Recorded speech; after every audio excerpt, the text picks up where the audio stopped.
let me introduce you to each of these authors. So Jason Goroncy, together with his mate Rod Paddington, edited a book called Imagination in Age of Crisis, Soundings from the Arts and Theology. Michael Wood wrote Practicing Peace, Theology, Contemplation and Action. Michael Bird wrote Religious Freedom in a Secular Age, A Christian Case for Liberty, Equality and Secular Government. And Andrew Hamilton wrote The Future is Bivocational, Shaping Christian Leaders for a Post-Christian World. Andrew, I'm going to start with you. Your book is the result of a pretty long journey, I get the sense. How and why has your view of Christian leadership changed? Look, I've been a pastor for 32 years, so initially I went in with the understanding that the goal was to become a full-time pastor and eventually to aspire to a better kind of church job and climb the pastoral ladder. That's where I started. I kind of moved way back from that about 15 years ago, but and it's probably 15 years ago that I started running my own business. We travelled around Australia, and as we travelled around, we invested some money, and the GFC hit and we lost a lot of money. So we came back to being part-time pastors and a part-time irrigation worker. That was my little business. And in that process of running that business and leading a church, I'd always really wanted to be a pastor who was deeply connected in the community. And I struggled with that, particularly in the 5 years I was full-time. But in the 15 years of being a pastor and running a business, I found I was far more connected in the lives of the people I actually wanted to know than I ever was as a full-time pastor. I just thought, wow, this is gold, this is gold. That's great, yeah. Tell us a bit more about your experiences. Like, what are the advantages of leading a bivocational life, not just for the pastor, but also for members of the church? Some of my church come and work with me sometimes. We lay lawn, we dig trenches, and when I front up to a leaders' meeting on a Monday night, I'm usually as tired as they are. So, I know people come in and often it's kind of close the work drawer and open the church drawer. And some days I'm doing that too. Some days you understand what people go through. So that's certainly been one of the real values of running a business and leading a church at the same time. And we've also had to deal with some difficult customers. We've had to negotiate our way through some difficult situations and do it in ways perhaps a little bit different to what people might expect. Great, thank you. Lots of great stories in your book that I enjoyed reading about, so it was wonderful. Michael Bird, tell me, why is secularism good for Christians and the church? Secularism is very much misunderstood. People think of secularism as kind of like the boogeyman that's out to, get people off faith. But much to the contrary, secularism is a Christian invention. Secularism is about creating space for people of all faiths, diverse faith and no faith, so they can live together in relative harmony without resulting to, interreligious conflict. And I would say secularism really has two sides on it. On the one hand, we don't want to live in a theocracy. We don't want to replace the Governor General with a Pope, Dalai Lama, Ayatollah, or something like that, because that always is bad for religion, leads to very superficial cultural religion. But on the other side of the coin, secularism means the government doesn't tell you how to do your religion. They don't interfere or coerce you in matters pertaining to your religion. So if you think of secularism in the best sense like that, secularism is the basis of religious freedom. And I always get very frustrated when people say Australia is a secular country, so why are you doing a religious thing in public? My response is Australia is not a secular country. We are a multicultural, multi-faith country with a secular government. And a successful version of secularity means we can be a very successful multicultural country. Great, thank you. Apart from reading your book, how might committed Christians become more comfortable with secularism? What would we have to leave behind, or what would we have to embrace? I think we'd have to leave behind the idea that secularism is the sort of the bad thing that's out there. We've got to remember secularism is a Christian construct, Okay, religious tolerance you can find like even in the Mongol Empire, but secularism is an actual Christian legal mechanism to help support religiously diverse societies. So secularism is a Christian invention. The second thing I want people to know is that there are different types of secularism.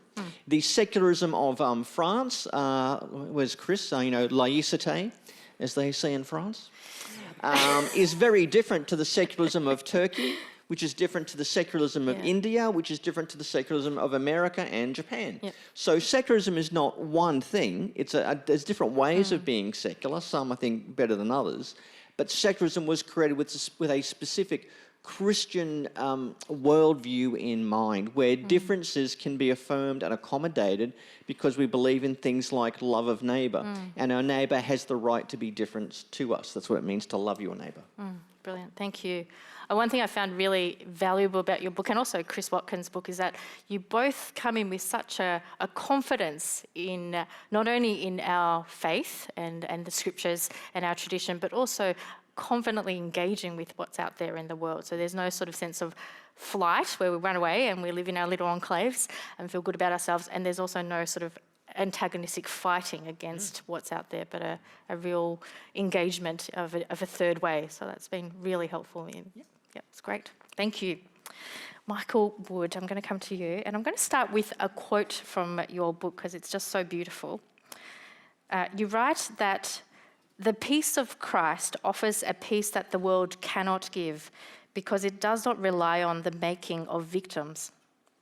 Neither is the peace of Christ a kind of therapy that we use to cope better and therefore normalizes violence. The peace of Christ is God's cruciform love in action, drawing us into communion with God as an act of divine grace. Page 221. It is beautiful.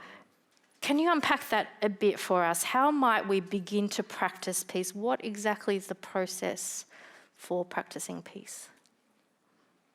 Can I look over your shoulder? Yes. So, see what I wrote? No, I didn't write any of your notes down.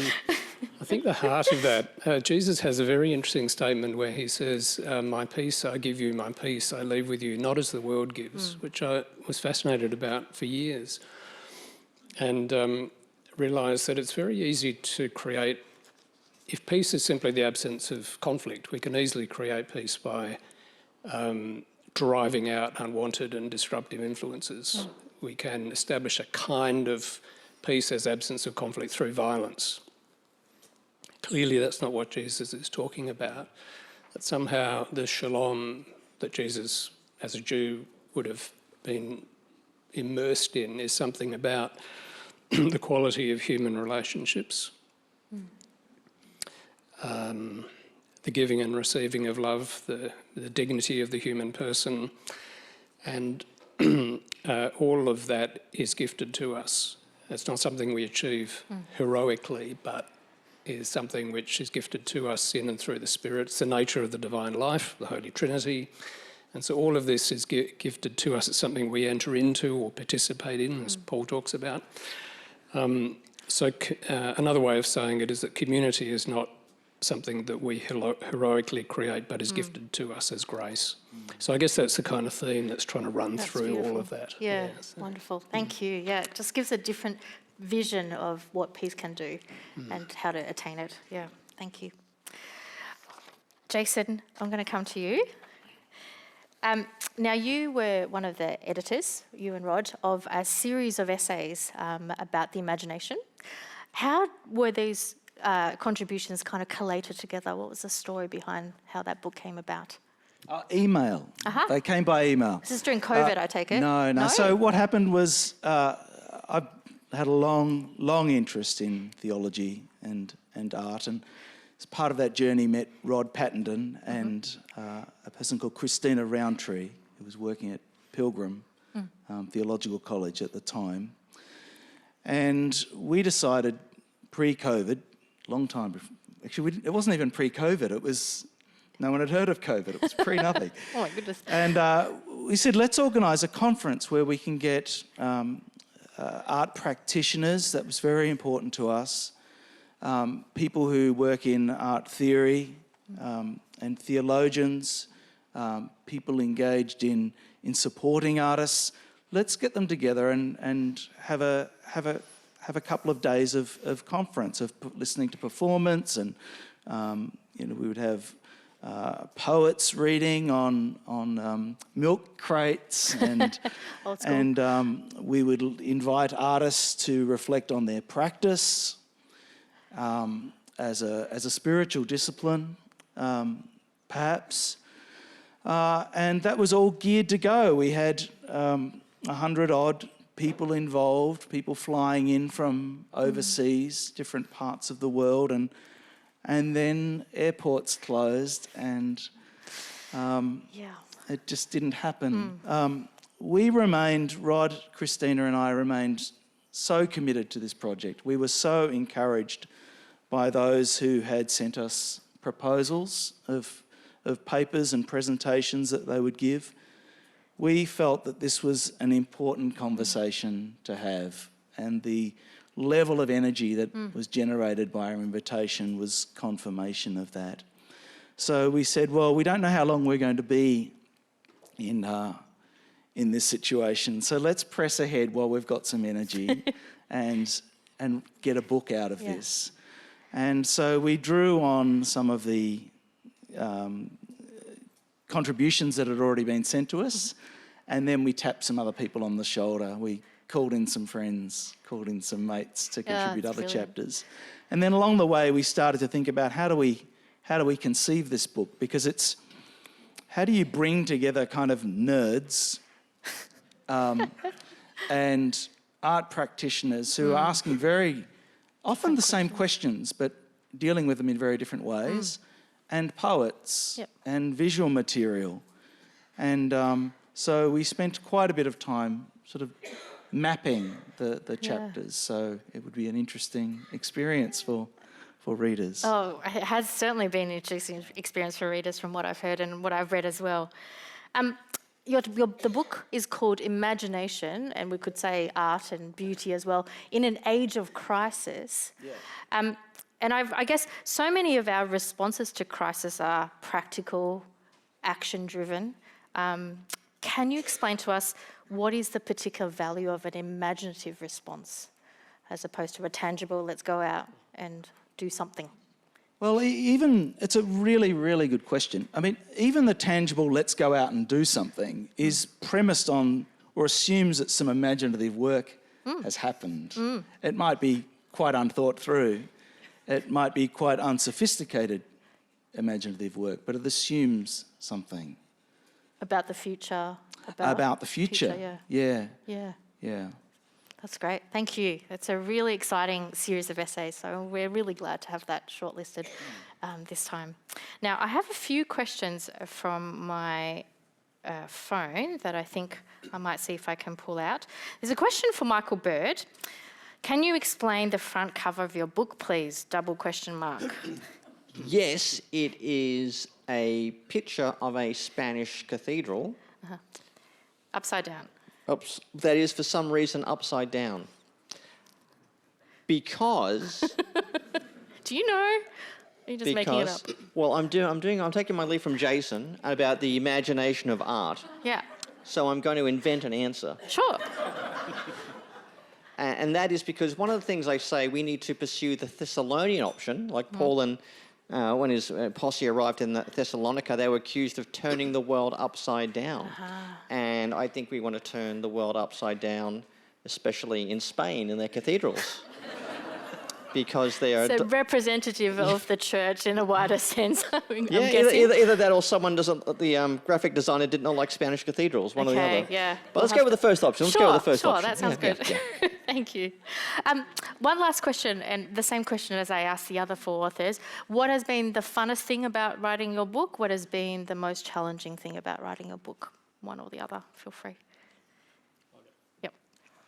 I think for me the funnest thing was looking back on 15 years of running a business and intentionally looking to engage in the community and seeing the stories that were there that, had to sort of let some go. I couldn't tell them all, but stories of where God has been at work just in the lives of people who I get to hang around.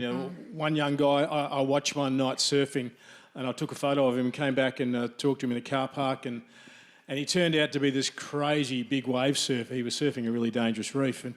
And we chatted for a bit, and as I walked off, I felt God said, pray for him. So I did. We exchanged Instagrams, which is very, suited his age. And I prayed for him for about 5 months, and then he came round to get a surfboard off me to repair it. I said, mate, I don't really know you, but I've been praying for you for 5 months. What should I be praying for? And he said, well, if we're being honest, and he talked a bit and told me. And a couple of months later, he said, hey, look, what's it like working in irrigation? I said, it's not bad. He said, would you have a job for me? I said, not now. It's July, but, maybe October I might. He rang me in October and he said, when do I start? He's a wild, crazy dude. He really is one of these guys who loves surfing the biggest waves.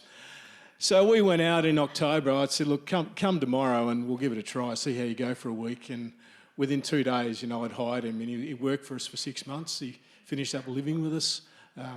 He's still a wild, crazy, big wave surfer. And we talk about surfing and sex and God a lot. And that's kind of where things go. And recently, he wanted to start a little business in town, and we sold one business. We're able to say, why don't we give him a loan to help him get going? Because he's had a pretty rough background. Sure. So that's just a story that came out of that life that I go, I love, I haven't included that story, but that's one I just love reflecting on. Wonderful. So maybe God, Sex and Surfboard should be your next book. Whoa, no pressure. I reckon I could make that work. This is what we're here for, providing inspiration for the next set of books that need to be written. Thank you so much. I think on that note, we'll wrap it up there because I've got so many other people to talk to. Thank you so much, Michael and Jason and Andrew. We really appreciate it. If you can give us a round of applause. Thank you.